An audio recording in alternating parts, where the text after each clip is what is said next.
Shalom, queridos, Deus abençoe a vida de vocês. Capítulo 9 de 1 Coríntios, um capítulo que tem bastante coisa interessante. É mais um dos capítulos que parecem estar falando de algo, né?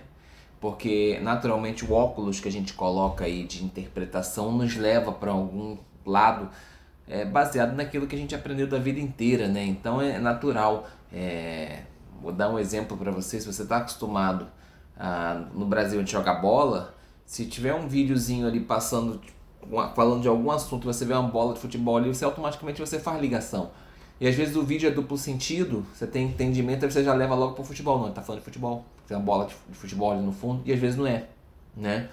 Então, Paulo agora, ele passa do mau uso que os coríntios estavam fazendo sobre o conhecimento, e agora ele começa a falar sobre o mau uso que os coríntios estavam fazendo a respeito da liberdade, né? Pelo fato deles estarem unidos com o Messias, né? Eles achavam que podiam muitas coisas, né? E tinham essa visão. E Paulo diz, né? Ele faz ali fazendo o papel do seu opositor, né? Ele fala como se fosse o opositor falando para ele, né? Não, tudo é permitido, né? E dessa forma, o que acontecia? Eles justificavam a prática, por exemplo, de comer alimentos sacrificados a ídolo, né? Independente de se isso podia causar dano ou não para o seu próximo, tá? E aí ele faz uma pergunta, ele pergunta: eu não sou livre, né? Não sou livre igual vocês são livres? Ele fala até, ó, eu não sou livre, eu não sou emissário do Messias, eu não vi Jesus, nosso Senhor. Não são vocês mesmos o resultado do meu trabalho. Então Paulo vai perguntar, olha, eu não faço todas essas coisas aí? Eu não sou livre também? E por que eu não tento justificar os meus atos dessa forma como vocês estão tentando fazer? Isso é interessante porque na igreja de hoje a gente quer justificar muita coisa em prol da liberdade. E eu sou um defensor da liberdade, quem me conhece sabe disso. Agora, eu sempre digo, liberdade é diferente de libertinagem. Se você está ferindo um princípio da palavra de Deus, achando que você é livre, que você pode fazer isso, tudo te é lícito, mas nem tudo te convém. E isso pode te jogar para fora da salvação. Isso pode te jogar para fora da presença de Deus. Porque quando você começa a pecar e justificar os seus pecados através da sua liberdade, você começa a se afastar dos caminhos do Senhor, né? E ele fala, olha, ao contrário de vocês, eu sou um emissário, eu sou um apóstolo do Messias, né? Eu fui chamado para algo muito mais substancial do que simplesmente ficar comendo sacrifício pagão, né? Eu, por exemplo, sou chamado para trabalhar, né, em prol do evangelho e eu ser sustentado por vocês, né? Paulo deixa isso bem, bem nítido para ele, olha, eu fui... A missão que Deus me deu de pregar as boas novas me permite eu ser sustentado pelo Evangelho. Me permite ser sustentado por vocês, né? Mas ele pega esse exemplo, Paulo pega esse exemplo, não pegou à toa, tá? Parece que os coríntios eram um pouco sensíveis em relação a essas coisas de dinheiro, tá? A gente vê isso lá em 2 Coríntios, no capítulo 8, versículo 9, né? Carta escrita ao mesmo público, tá? E havia ali gente que contestava ali o direito de Paulo, né? Gente que acreditava que ele não era emissário, apóstolo, né? Então automaticamente ele não tinha nenhum direito, né? Ele não havia nenhum direito. A gente vê isso em 2 Coríntios capítulo 10, capítulo 12, tá? E Paulo diz, olha, a minha defesa quando as pessoas me testam, em primeiro lugar eu digo, olha, eu vi o Senhor Jesus Cristo, né? Eu vi o Senhor Jesus Cristo. A gente vê isso lá em Atos no capítulo 22. A gente vê até o momento em que Jesus aparece a Paulo, né? Então, próprio Jesus comissionou Paulo a ser apóstolo dos gentios, tá? Em segundo lugar, né? Vocês, né? Vocês são a prova viva de que o resultado do trabalho dele, o trabalho de Paulo, né, era de ser um emissário. Então, Coríntios, uma comunidade pagã, de gentios, em sua maioria, provavelmente, era fruto do trabalho de Paulo, tá? Então, Paulo joga essa defesa ali no meio, e isso ali estabelece aí de maneira incontestável o direito que ele tinha, tá? Ele tinha o direito de ser sustentado, mas ele abre mão desse direito voluntariamente, né? E ele, inclusive, lá no capítulo 11, versículo 1, ele diz que ele é um exemplo a ser seguido, né? Então, eu, particularmente, Juliano, penso igual a Paulo, penso igualzinho a Paulo, nesse contexto. Olha, se você é um pastor, você tem o direito de ser sustentado pelo Evangelho. Você tem o direito de ser sustentado pelas pessoas da qual você serve como pastor. Mas eu, particularmente, prefiro trabalhar. E Paulo fala, é engraçado, esse orgulho ninguém me tira. E eu tenho esse orgulho também. Então eu prefiro, né? Prefiro trabalhar. Mas quando ele fala isso, ele perde o argumento dele de que ele não teria tal direito. Não, pelo contrário. Ele está mostrando que ele tem esse direito e ele abre mão desse direito, né? Então, os emissários tinham esse direito, né, de receber comida e bebida, né? E Paulo vai se defender ali naquela condição, né? E de forma a não deixar nenhum tipo de dúvida, né, ele vai apresentar 4 exemplos como prova, tá? Versículo 7 diz o seguinte: vocês já ouviram falar de algum soldado que paga as próprias despesas? Então esse é o primeiro exemplo, ele faz uma analogia com uma situação cotidiana. O soldado ali vivia, tinham muitos romanos ali no meio, estava em Roma, né? Então os soldados eles eram sustentados pelo governo. Então ele está fazendo um exemplo aí, fazendo uma analogia. O segundo, ele faz uma midrash, né? Que ele faz um paralelo, né, com Deuteronômio capítulo 25, versículo 4, né? Quando ele fala, não amordace o boi enquanto ele pisa os grãos. Ele faz ali uma midrash, ele pega esse ensinamento e traz para o contexto dele ali, daquele momento. Quando ele fala que Deus, ele toma conta dos bois, imagina de nós, né? Então é um argumento Calvo-Homer que a gente chama, né? Depois ele faz uma analogia com o sacerdote no templo, que o sacerdote come da oferta que é oferecida, né? E depois, para finalizar assim, a receita do bolo, quando ele vai para o versículo 14, da mesma forma o Senhor ordenou a quem anuncia as boas novas que seja sustentado por elas. Então ele traz como quarto argumento um próprio ensinamento do próprio Jesus Cristo, do próprio Senhor. E aí ele fecha meio que aquela questão, tá?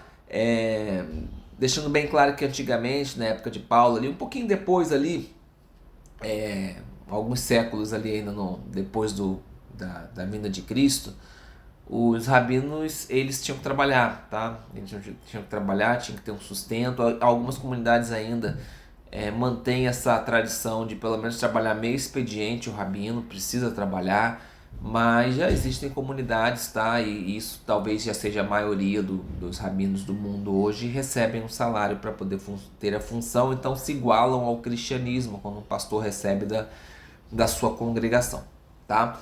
E aí seguindo ele fala, não temos nós, eu e Barnabé, né, como qualidade de emissário, de apóstolo, os direitos, né, o direito de, por exemplo, levar uma esposa crente, né? Então ele deixa entender pra gente ali, por exemplo, que os irmãos de Jesus eram casados.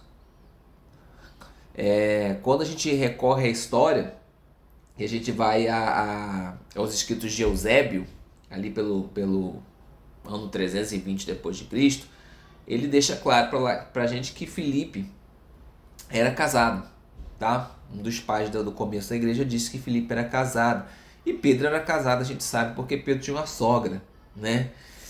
O pecado de Pedro já ficou logo, Jesus já deixou logo o pecado de Pedro exposto Tô brincando, tá? Tô brincando muito, tá? Sogras são muito importantes, eu amo a minha, deixando isso bem claro, tá bom? E aí depois ele fala, né? Olha, Deus se preocupa com os bois. E tudo mais o que ele diz é por nossa causa. Esta lei, que a gente já falou a respeito dela em Deuteronômio capítulo 25, ela é uma lei de bondade para com os animais. A gente tem que aprender a ver o princípio da lei. Quando eu leio lá, eu não posso atar a boca do meu boi quando ele estiver lá pisando nos grãos. Mas eu não tenho boi, então essa lei não se aplica a mim. Não, o princípio dela é que se aplica, né? Então você não pode simplesmente botar alguém para trabalhar para você e não alimentá-lo, não pagar o seu salário, né? Não permitir que ele se alimente.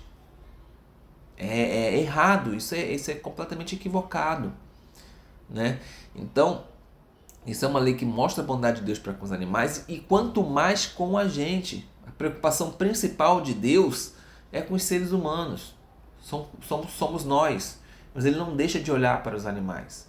Inclusive a própria natureza está gemendo, esperando a volta do Senhor. Esperando para ela também ser redimida. Para ela voltar a ter a natureza que ela tinha antes da queda. Porque depois do pecado, espinhos e abrolhos nasceram nas plantas, né? As plantas sofreram também com o pecado no mundo e a natureza urge, tá? Pela remissão dos pecados do homem de vez e Jesus Cristo retornando, tá? Bom, quando ele fala lá sobre os sacrifícios e os sacerdotes tinham uma porção ali, ele está se referindo ali a Números no capítulo 18, versículo 8 ao versículo 24, tá? Trata a respeito disso. Mas a gente acredita que Paulo, na verdade, ele está falando para sacerdote aí num sentido geral.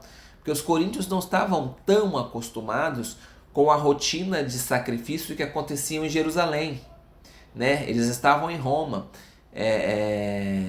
Em Roma não, estava em Coríntios, eu cismei com Roma, me perdoe que anteriormente também eu falei sobre Roma, tá? Estava em Coríntios, tá? Mas não era Jerusalém, então eles estavam acostumados a sacrifícios pagãos. Então quando ele fala aqui de sacerdote, provavelmente ele está falando também de sacerdotes pagãos que também tinham o direito a comer do sacrifício, tá?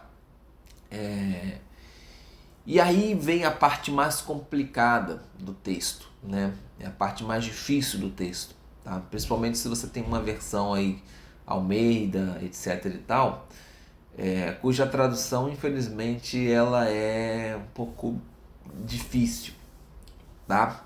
Bom, ele fala, apesar de eu ser um homem livre e sem estar preso pelo laço a ninguém, eu fiz-me, né? Escravo de todos, tá? Então, esse é um princípio de liberdade. Olha que coisa louca. Ele está dizendo que ele é escravo, mas esse versículo de escravidão é um princípio de liberdade? Sim, porque ele faz de livre e espontânea vontade. Ele se submete a Deus de livre e espontânea vontade. Ele poderia não fazer, mas ele prefere fazer, né? E quando ele faz fiz-me, né? Parece assim, né, que ele estava agindo de uma forma, sei lá, egoísta, né? Que não era algo natural e confortável, né? Mas na verdade o que Paulo está querendo fazer, na verdade, é ser empático, né? Ele quer servir as pessoas nas suas necessidades. Então ele não está ali simplesmente vivendo uma vida egoísta que muitas vezes a gente vive, né? Uma vida confortável, uma vida natural, né? E não simplesmente não olha para o lado, né? Então ele faz desta maneira. Talvez a pastora Michelle apareça aqui atrás, que ela não sabe que eu estou gravando e eu, né? Tá chegando em casa agora, já ouviu o barulho do portão, tá? Bom, e aí ele diz, né? Que ele, com os judeus, coloquei-me no lugar de um judeu. E é interessante porque um judeu não se coloca no lugar de um judeu. Um judeu é judeu. Hoje a gente sabe que existe o judeu que nasce lá em Israel, ou que tem sangue judaico na sua veia, mas que não serve ao Deus de Israel. Por exemplo, tem judeu que não acredita em Deus. Tem judeu que acredita em Deus. Tem judeu que acredita em Deus e em Jesus Cristo, como nós acreditamos, né? Então, muita gente, esse conceito de falar assim, eu me fiz judeu. Não, peraí, eu não sou, mas me fiz judeu de sangue, ou me fiz judeu de religião. Esse conceito não existia na época, tá? Então, quando ele fala que ele se fez, a primeira coisa que a gente pode pensar é que isso tem uma conotação de enganador, né? De alguém que é um camaleão, que muda o seu comportamento de maneira a agradar as pessoas, né?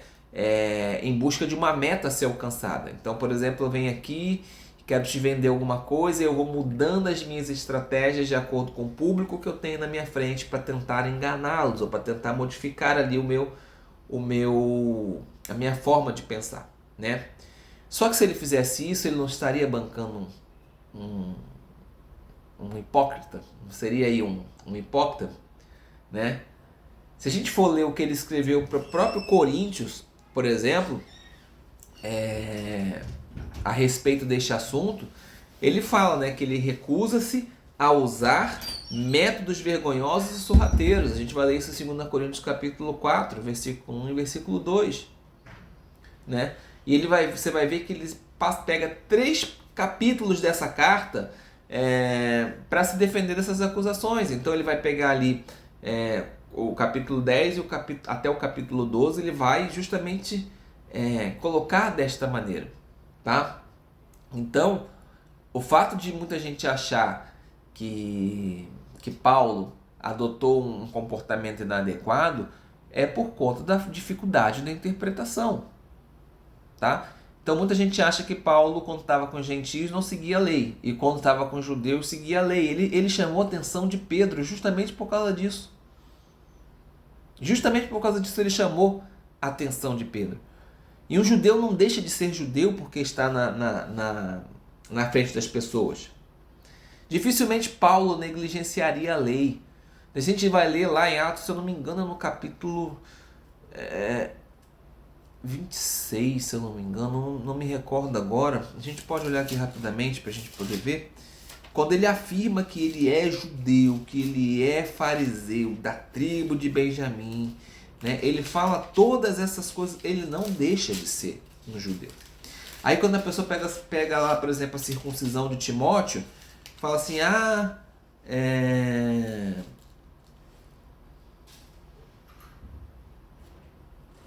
ó. Todos os judeus sabem como vivi desde a juventude, tanto em minha terra natal quanto em Jerusalém. Eles me conhecem há muito tempo, e se estivessem dispostos, poderiam testemunhar que segui também partido mais rico.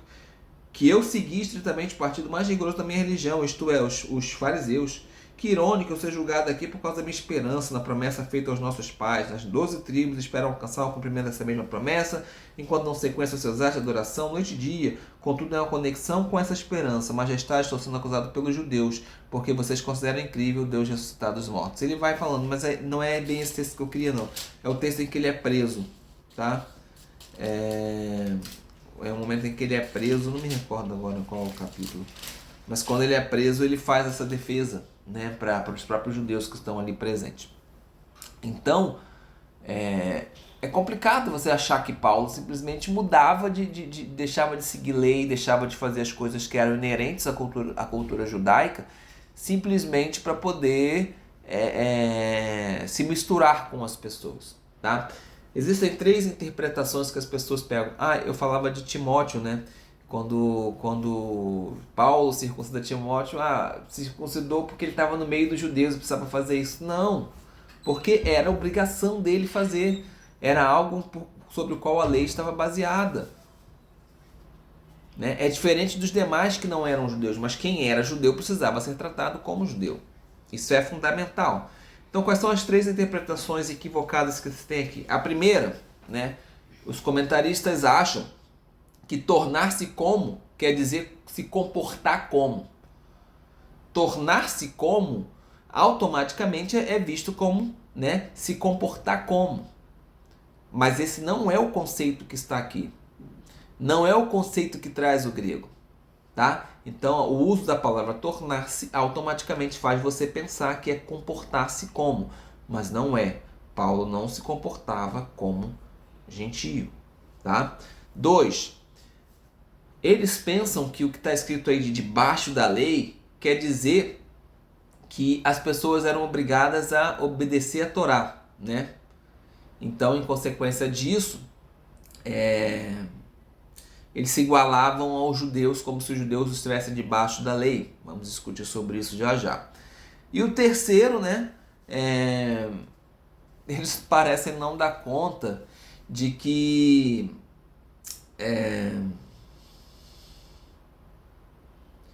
o judeu não é algo que simplesmente você se assume ou descarta de acordo com a sua vontade, tá? Então, Paulo nunca se considerou como um ex-judeu, tá? Seguindo o nosso roteiro, tá? Então, Paulo ele não estava brincando de ficar fazendo charada, não, né? De ficar se parecendo com as pessoas que estavam cercando ele ali, não. O que Paulo fez foi mostrar empatia para com essas pessoas, né? Ele se fez como? Ou seja, ele penetrou nas necessidades do público que estava ali, com as pessoas com quem ele estava tratando, né?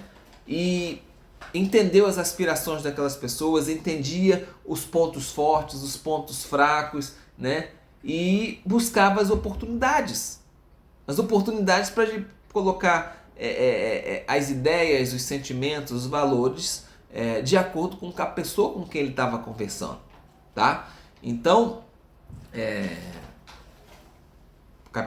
o capítulo 10, inclusive, diz que ele se certificava de não fazer nada que viesse a ofender. Eu vou dar um exemplo basicão para você. Você vai conversar com um homossexual. Se você já chega com os dois pés no peito dele, ele não vai querer conversar com você. Mas isso não significa que eu tenho que aceitar o que o homossexualismo faz, deixando a minha fé de lado, simplesmente para poder tentar ganhá-lo. Não é dessa forma que funciona. Mas eu não preciso ofendê-lo. Quem diz que eu tenho que ofender? Até porque você é contra a prática que a pessoa comete, não é contra a pessoa. A pessoa você tem que amar. A pessoa você tem que mostrar empatia e estar sempre fazendo o possível para poder mostrar a essa pessoa o caminho correto, sem ofendê-la, sem machucá-la, sem nada do tipo, tá? Então, o que ele fazia? Ele ia conversando com a pessoa, encontrava um ponto comum, né? Porque a conversa precisa partir de um ponto comum, né? E aí ele ia começando a mostrar os padrões das boas novas, né? Então ele ia utilizando ali o método rabínico de ensino, né? E ia destinando o conteúdo. Então, por exemplo, se ele estava conversando com um judeu, o judeu sabia o que era lei, sabia o que era altar de sacrifício, o que era arca da aliança, o que era sangue de cordeiro. O judeu sabia tudo isso. Então ele tinha que conversar num pensamento rabínico. Agora, e o grego? O grego não conhecia tais princípios. O negócio do grego era filosofia. Então, como é que Paulo pregava as boas novas para eles? Usava a filosofia. Ele não inventava coisas filosóficas, ele mostrava a palavra de Deus, mas ele falava numa língua mais próximo da filosofia. É simples, tá? Então, ele vai fazendo tudo o que é possível para derrubar as barreiras, né? As barreiras psicológicas, as barreiras sociais, né? E principalmente as barreiras culturais, que talvez fosse a barreira mais difícil para você conseguir pregar o evangelho naquela época e talvez nos dias de hoje também. Tá? Então, ele sabia que a tarefa de pregar as boas novas tinha sido dada para ele, então ele se esforçava para poder fazer a coisa acontecer, né?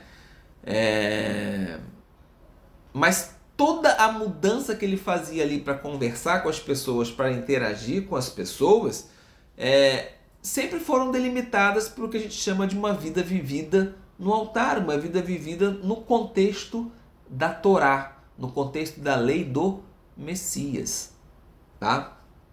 Então, ele vai trabalhando ali a fim de ganhá-los, né? Ele deixa bem claro que a meta dele era ganhar tantas pessoas quanto fossem possíveis, tá? A vida dele era essa, né? E aí quando você fala por ganhá-las, não significa se converter a nenhuma religião, tá? Ganhá-las significa que a pessoa entenda que ela é pecadora, que ela precisa se arrepender e que ela depende de Jesus Cristo, nosso Senhor e nosso Salvador, para que seja salva, e que precisa viver uma vida agora nos padrões que Cristo nos chamou, nos padrões que Cristo nos deu, tá? Então, a coisa era tão bacana que você vê, por exemplo, pelo aquilo que está escrito aqui, implicitamente, não explicitamente, mas implicitamente, que ele lutava também para que ele pudesse ganhar os judeus. Porque apesar de ser judeu, povo de Deus, etc e tal, precisava também do mesmo processo. O processo é igual para todo mundo. Precisa se arrepender, precisa entender o sacrifício de Jesus, aceitar o sacrifício de Jesus e aceitar a graça que foi nos dada, né?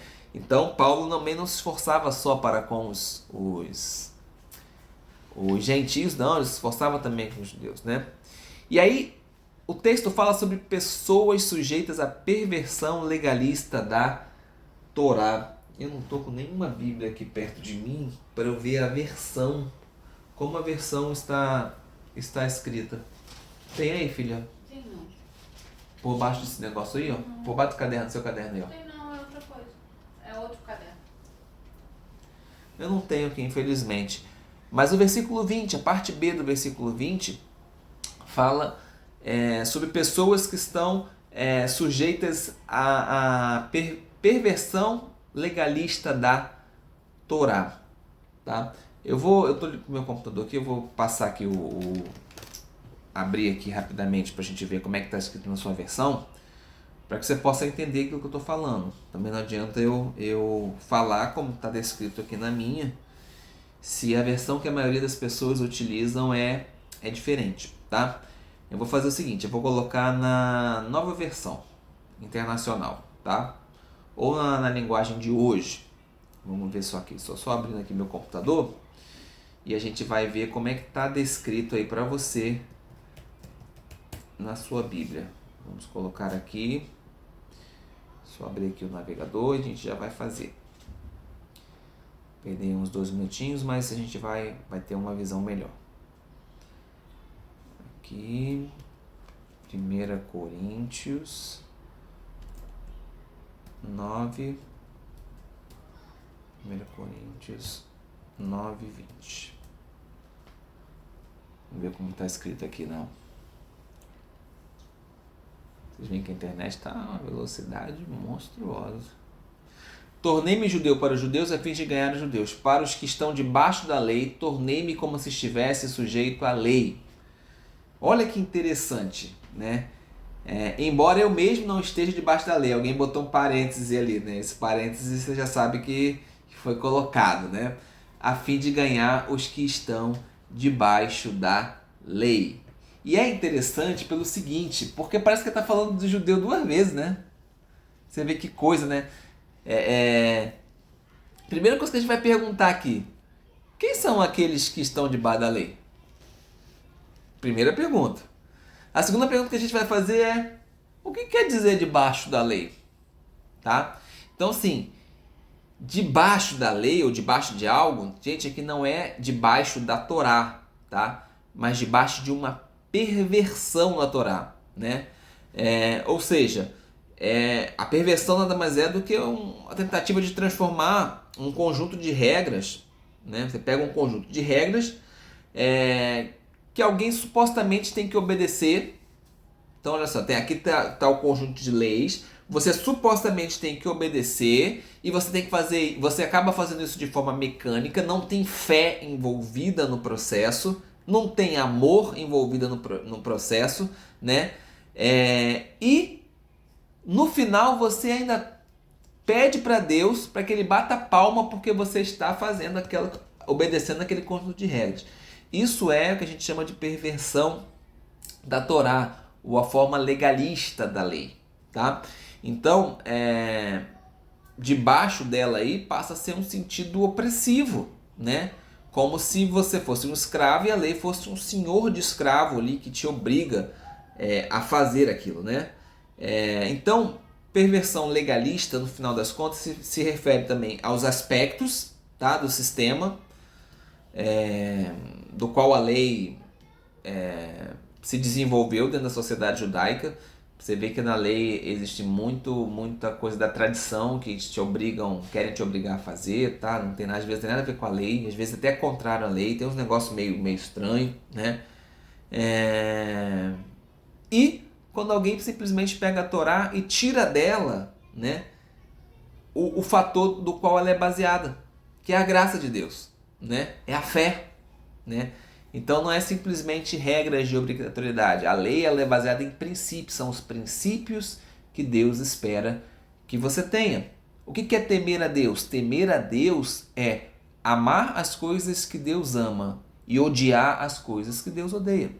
Isso é temor a Deus. Por isso o salmista diz, né, que tem prazer na lei de Deus, né? Os salmistas vira e mexe falavam, né, que odiavam aqueles que odiavam a Deus, que odiavam as pessoas que tinham uma conduta inadequada com as coisas de Deus, né? Muitas delas que conheciam, mas que faziam questão de não ter, tá?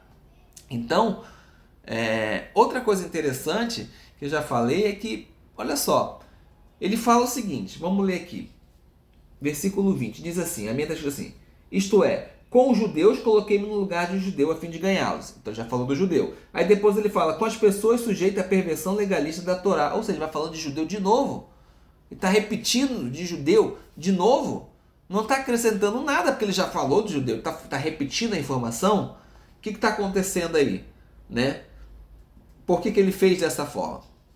Tá? E aí, nesse caso aqui, gente, ele não está falando do judeu novamente, né? Ele está falando sobre 3 grupos de gentios. Quais são os 3 grupos de gentios? O primeiro grupo submeteu-se a uma perversão legalista da Torá. Eles estavam ali obedecendo à lei porque eram obrigados a obedecer, estavam sendo cobrados a obedecer, as pessoas estavam em cima deles ali, eles estavam fazendo de forma legalista, não havia amor, eles não faziam igual Paulo se fez escravo por amor, eles estavam fazendo porque eram obrigados a fazer, né? Em segundo lugar, é um grupo que não conhecia a Torá, de pagãos que viviam em Corinto e não conheciam a Torá. E ainda tem um terceiro grupo de gentio do qual ele está falando, né, que são aqueles que são fracos, né, e que, na minha opinião, é o que a igreja faz nos dias de hoje, né, que se submeteram à sua própria consciência, né? Então é a sua própria consciência que domina tudo. Então é aquele cristão que fala assim, eu faço isso porque eu acho que Deus quer que eu faça dessa forma. Não, mas está escrito que não pode fazer. Não, mas aqui, Deus é diferente. Não, aqui não quis dizer isso não. Não, a minha consciência, sabe? Você determina, você é o seu próprio Deus. Você determina para Deus aquilo que é certo e aquilo que é errado. Não é Deus que determina para você. Então, na minha cabeça, é o que a igreja está vivendo nos dias de hoje, né? Aqueles que estavam vivendo ali de forma legalista a Torá, talvez tenha sido, por exemplo, aquelas pessoas que estavam sendo obrigadas a observar feriados judaicos, lá em Colossenses, no capítulo 2, por exemplo, né?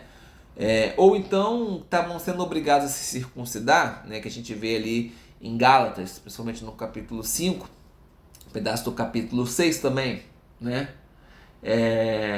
E é interessante porque no judaísmo da época, os gentios que observavam determinados mandamentos e não obedeciam outros, eles eram chamados de temente a Deus, tá? Então, era natural na época que o judeu quisesse obrigar o gentio a fazer isso. E os apóstolos estavam justamente brigando contra isso, principalmente Paulo. E você acha que você pode estar sendo legalista com a lei só por causa do Antigo Testamento? Eu quero te trazer a visão de que o Novo Testamento também pode trazer um legalismo, tão facilmente quanto a Torá. Então, olha só, tem gentio, cristão, que nos tempos passados faziam determinados tipos de conduta achando que teriam um lugarzinho no céu. Inclusive compravam indulgências para poder ter um lugarzinho no céu. Existem igrejas hoje que você é impelido a orar em língua. Você tem que orar em língua todos os dias. Você tem que ler a Bíblia todos os dias. Eu concordo que tem, mas não de forma legalista, por obrigação. tá? Estamos tratando aqui de forma legalista. Se você quer orar todos os dias em língua, ore. Mas se você faz isso porque existe uma pressão sobre você para fazer, você não tá fazendo, se você não estiver falando por amor, complicado. Não beba, que é um mandamento complicado às vezes da igreja entender, né?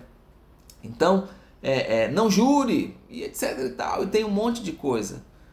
Então, muitas vezes o cristão, ele está sujeito a uma perversão legalista do Novo Testamento. Tem muitos exemplos de legalismo no Novo Testamento também, tá? E aí ele fala no versículo 21, para os que vivem fora do contexto da Torá, né?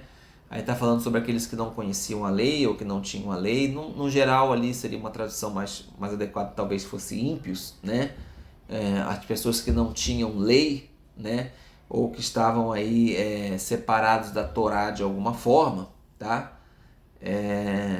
E aí esse grupo é um grupo complicado, quando ele fala ali, principalmente dos fracos, né? Que esse grupo ele pode ficar entre, assim, uma silenciosidade, ele está em silêncio, você não sabe o que ele está fazendo ou o que está fazendo, você não pode ajudá-lo no caminho, e ao mesmo tempo ele não tem disciplina. Então ele não está sujeito a ser disciplinado, não no sentido de brigar e botar no banco, estou falando no sentido de mostrar, ensinar o caminho correto, tá? Então Paulo dá a entender, pelo tom de toda a carta de Coríntios, né, que essa basicamente era a mentalidade do povo ali. Paulo estava lidando com líderes que viviam muito dentro disto daqui, tá? Muito perto disso daqui, tá? E aí Paulo diz que ele não estava sujeito à perversão da Torá, né? Mas ele vivia dentro de um contexto da Torá divina, tá? Ele define, por exemplo, como a única Torá existente a Torá de Moisés, né? Só que a Torá de Moisés, ela vem sendo modificada do decorrer do tempo, pessoal. Por exemplo, vocês querem ver um exemplo? Existe um mandamento na Bíblia, lá no livro de Esther, que é para a gente comemorar a festa de Purim, tá? Falando mais especificamente para o judeu. Purim foi um mandamento que veio quase 800 anos depois da lei. E um dos princípios que o judeu tem, a mentalidade dele em relação ao Messias, é que o Messias vai modificar o entendimento de algumas coisas da lei. Coisas que o homem deturpou, coisas que o homem interpretou errado, coisas que o homem não entendeu, o Messias iria fazer. E o que Jesus fez? Pega lá o Sermão do Monte, a partir do capítulo 5, e vai ler. Quando ele vai até o capítulo 7 e 8, falando justamente sobre isso. Olha, foi dito para vocês, ame ao próximo e odeie seu inimigo. É Jesus, o Messias, não modificando a lei, mas dando interpretação correta e acrescentando aquilo que precisava ser acrescentado para a época e que pode ser trazido para os dias de hoje também, tá? Então, nós vamos ver, por exemplo,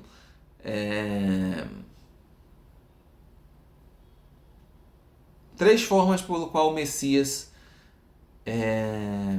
salientou ali a verdadeira proposta da Torá, tá? A primeira dela, ele expôs os ensinamentos corretamente, deu numerosos exemplos aí no caminho. A segunda, né, ele demonstrou a fé em Deus, né?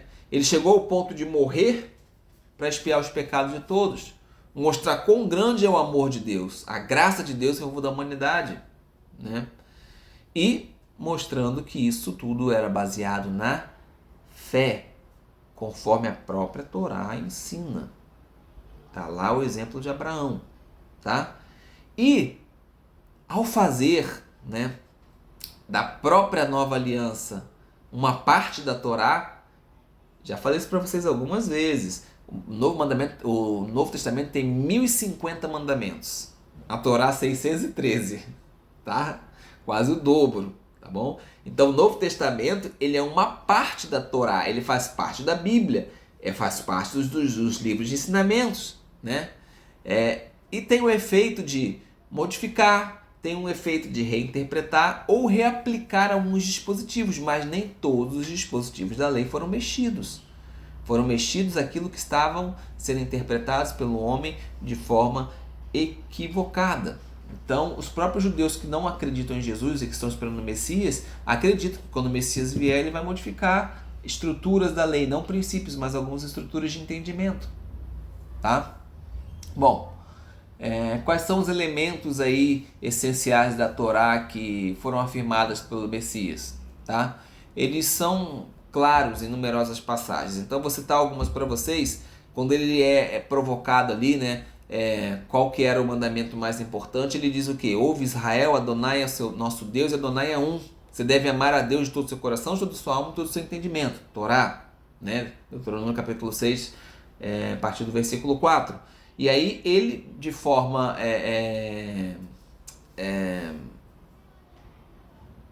espontânea, voluntária, ele também diz o segundo mandamento mais importante, ama o próximo como a ti mesmo, Levítico capítulo 19, versículo 18. Tá? Paulo, por exemplo, ele afirma que o amor resume todos os mandamentos e é a plenitude da lei. Romanos capítulo 13. Né? Você pode pegar Gálatas capítulo 5, versículo 14, também tem esse princípio. Né? Gálatas, por exemplo, ele deixa bem eles, carreguem as cargas pesadas uns dos outros, dessa forma vocês estarão cumprindo o verdadeiro significado da Torá, sustentado no Messias. Né?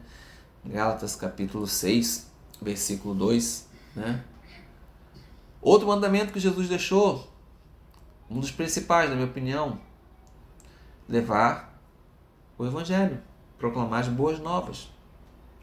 Então, a Torá não deixou de ser a Torá. O próprio Jesus diz que não veio para abolir a lei, veio para plerosai, para dar entendimento, era para dar o real significado.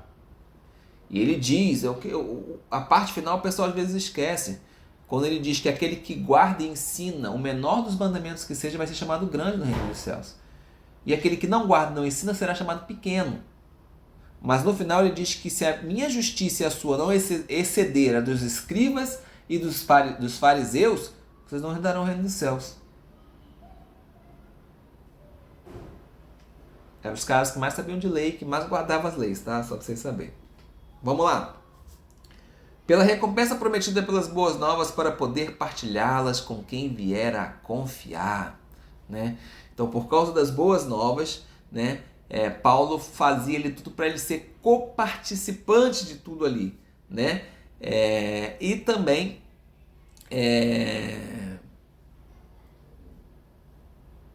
ter os benefícios prometidos pelas boas novas, né? Mas não no sentido egoísta de ser, mas no sentido de eu também quero partilhar daquilo que as boas novas me prometem, né? Bom, aí Paulo vai derrubar, talvez até na sua cabecinha agora, de que se você ganhou algumas... eu ganhei almas para Jesus, né? Então eu estou com o meu lugarzinho no céu reservado, porque eu ganhei muitas almas para Jesus. Deixa eu dizer uma coisa para você. Paulo diz aí que você deve continuar correndo, nunca descansar nos louros da salvação. Paulo está dizendo para você que você não deve parar de correr, porque se você parar de correr, você não vai ganhar mais, tá? Não estou dizendo que você não será salvo, estou dizendo para você que a ordem é não parar. E quando você começa a dizer para Deus que você merece ter o seu lugarzinho no céu, você está pervertendo a lei. Você está pedindo a Deus que ele bata palma pelas suas atitudes. E isso não é correto. Amém? Né? Então, Paulo, ele convida todos ali para estar numa competição, só que não é uma competição simplesmente, ele usa a analogia da corrida, não é uma competição tipo eu estou correndo contra você, eu ganhei 5 almas para Jesus, não, eu ganhei 6, não, eu ganhei 7, eu ganhei 8, não é isso que ele está falando. Quando ele fala sobre essa corrida, né, continuar lutando, né, é contra a velha natureza. É você continuar exercendo acima de todas as coisas o domínio próprio. Quando ele fala que ele se submete a uma disciplina severa, ele domina, ele é justo. Justo é aquele que domina o macaco, aquele que domina o seu instinto. É o significado da palavra, tá? E aí, quando ele termina, ele trata o meu corpo com severidade, né? Paulo, ele, de certa forma, ele estava se desqualificando, tá? Das recompensas mesmo que os trabalhadores fiéis recebem, tá? Ele não está se desqualificando da salvação, mas ele está se desqualificando ali no sentido de ser inútil, de certa forma, para ele, mas útil para o evangelho, útil para as boas novas. Amém? Então é isso, um vídeo bastante longo, mas era necessário porque é muito assunto e eu espero que você tenha entendido e eu estou sempre à sua disposição. Deus te abençoe. Shalom.